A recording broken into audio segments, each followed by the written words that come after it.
ক্যান্ডিডেটকে আটকে ভোট আটকানো যায় না। বর্ধমানে আমাকে আটকানোর চেষ্টা করা হয়েছে, কিন্তু ভোট আটকাতে পারেনি। তৃণমূল হতাশ হয়ে আমাদের ক্যান্ডিডেটকে আটকানোর চেষ্টা করেছে। এই দফায় 8টি আসনে 8টি আমরা জিতব।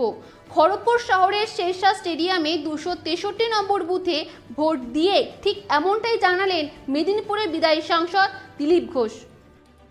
মাহল তৈরি করার দেখতেই পাচ্ছি যে মানুষ এভাবে বেরিয়েছে। সকালে তো মহিলাদেরকে ভোট করতেই দেয়, তখন আমরা আবার পুলিশকে পাঠাই